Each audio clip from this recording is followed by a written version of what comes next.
Welcome back to rolling life. আমি সুচন্দ্রিমা। আজকে আপনাদের সাথে আমি শেয়ার করব কি করে আপনারা বাড়িতে কুইক অ্যান্ড ইজিলি বানিয়ে ফেলতে পারেন মাটন চাপ। এটা কোনো ট্রেডিশনাল রেসিপি নয়, তবে আপনারা দেখে নিন কি করে আপনারা বানাবেন বাড়িতে।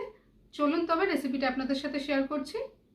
মাটন চাপ বানানোর জন্য আমি নিয়েছি 800 গ্রামস মাটন। আমি এখানে চাপের যে পিস থাকে সেটা ইউজ করছি না, তার জায়গায় রেগুলার পিস ইউজ করছি। এটা আমি নিয়েছি 1.5 অনিয়ন, যেটা আমি কিউব করে কেটে রেখেছি। এখানে আছে 15 গ্রাম রসুন, এখানে আছে 13 গ্রাম আদা, যেটা আমি ছোট করে কিউব করে কেটে রেখেছি, আর এখানে আছে 5টা মতো কাঁচা লঙ্কা। এখানে আমি নিয়েছি 50 গ্রামস কাজু, এখানে আমি নিয়েছি 50 গ্রামস চারমগজ, এখানে আমি নিয়েছি 120 গ্রামস টক দই, আর এখানে আছে 25 গ্রামস পাউডার মিল্ক। এর জায়গায় আপনারা খোয়া ক্ষীরও ইউজ করতে পারেন। এটা এখানে আছে কেওড়া ওয়াটার, এখানে আমি 13 গ্রাম মতো কেওড়া ওয়াটার ইউজ করব। এটা আছে রোজ ওয়াটার, আমি এখানে 15 গ্রাম মতো রোজ ওয়াটার ইউজ করব। এটা আছে মিঠা আতর, আমি 4 থেকে 5 ড্রপ মতো মিঠা আতর ইউজ করছি। এটা আছে শাহি গরম মশলা, যেটা আমি একদম শেষে দেবো। 2 টিস্পুন মতো শাহি গরম মশলা আমি অ্যাড করছি। এটা আছে স্যাফরান, আমি 2 পিঞ্চ মতো স্যাফরান ইউজ করব।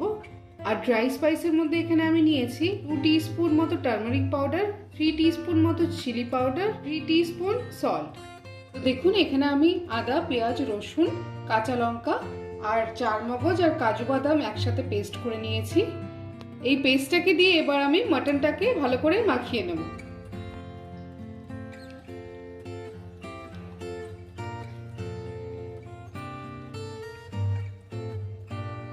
এর একই সাথে আমি ড্রাই স্পাইসগুলো অ্যাড করে দিচ্ছি।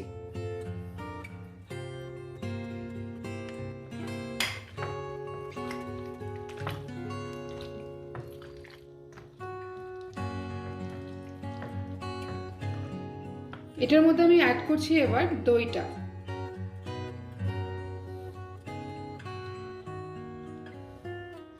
এবার আমি এই বাটিতে কেওড়া ওয়াটার, রোজ ওয়াটার আর মিঠা আতর মিশিয়ে রেখেছি, এটা একবারে আমি ঢেলে দিচ্ছি।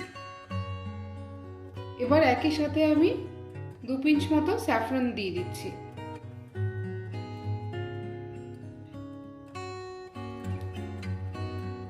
আর এখানে আছে শাহি গরম মশলা, সেটাও আমি একবারে ঢেলে দিচ্ছি। এবার আবার একসাথে এগুলোকে ভালো করে মেখে নিচ্ছি।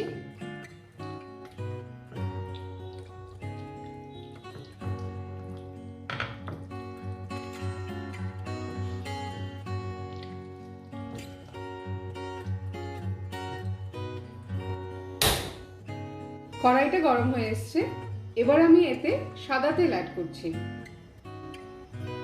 চাপে কিন্তু যথেষ্টই পরিমাণ তেল ইউজ করা হয়, কিন্তু যেহেতু আমরা এটা বাড়িতে করছি তো আমি অতখানি তেল ইউজ করছি না। তেলটা গরম হয়ে গেছে, এবার আমরা মাখিয়ে রাখা মাংসটা পুরো ঢেলে দিচ্ছি।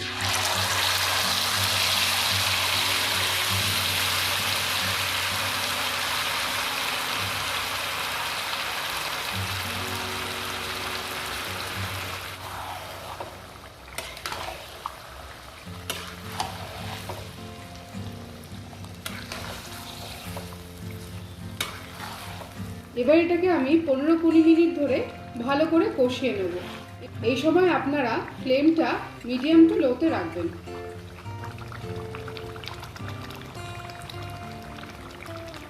15 মিনিট হয়ে গেছে, 15 মিনিট ধরে আমি ভালো করে এটাকে কষিয়ে নিয়েছি। সব মশলার কাঁচা গন্ধগুলো চলে গেছে, আর দেখুন সুন্দর তেল ছেড়েছে পাশ দিয়ে।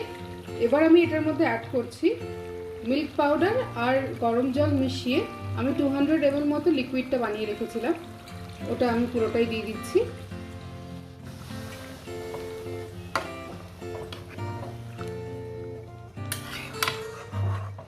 ভালো করে একটু নাড়াচাড়া করবেন।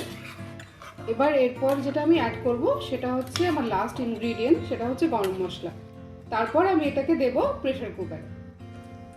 1/2 টিস্পুন মতো গরম মশলা আমি আরও অ্যাড করছি।